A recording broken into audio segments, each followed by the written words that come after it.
Hello guys! For today's video, may i-recommend po akong product na ginagamit ko na rin. So, let's start begin!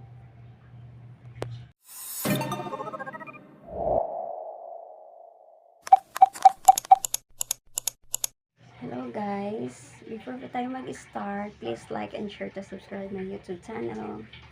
Salamat po! So, ayun na nga po. Ipapakita ko na po sa inyo yung ginagamit kong hair treatment. Ito po yung hair mask maintenance. Talagang daily use ko na po itong ginagamit na parang conditioner na rin. Yun, di ba? So, before that guys, kahit rebanded ka man o hindi, pwede pong gumamit ng treatment na to. Kasi nakakaganda po ito talaga.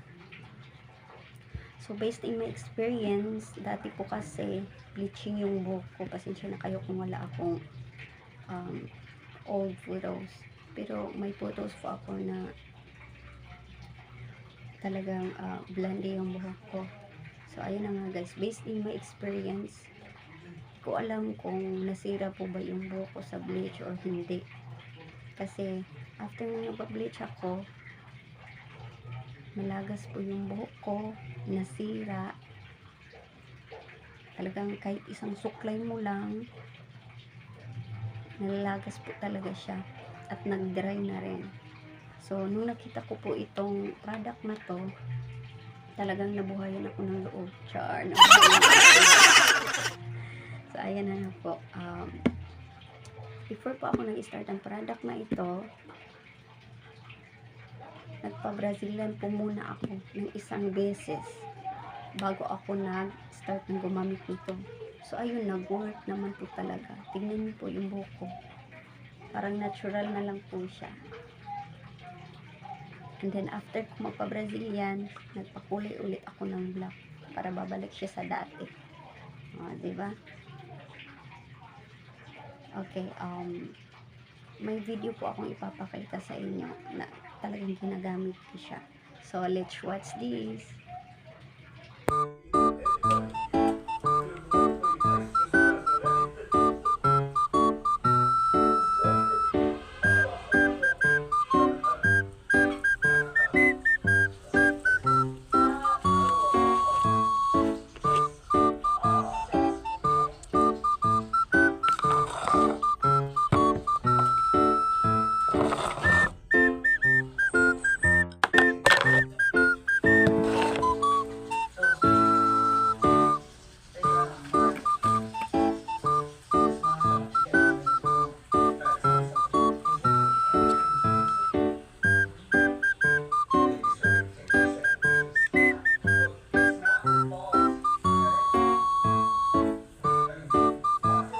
Ayan, nag-start na yung auntie nyong maglagay ng treatment.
Ano yan? May counting pa pala, bes.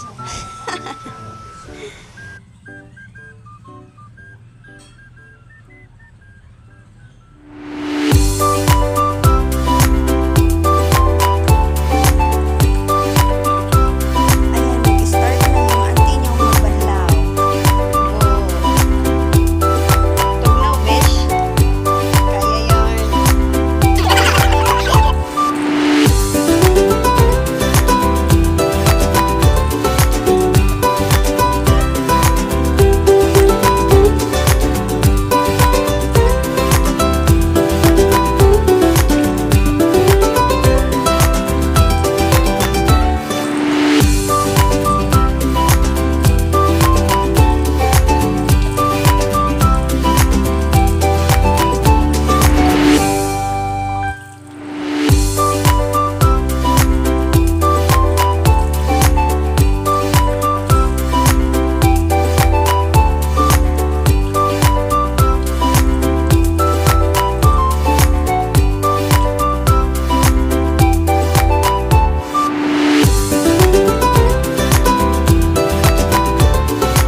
ayan guys, based in my video, sa nakikita nyo, sobrang lambot ng buhok ko, di ba?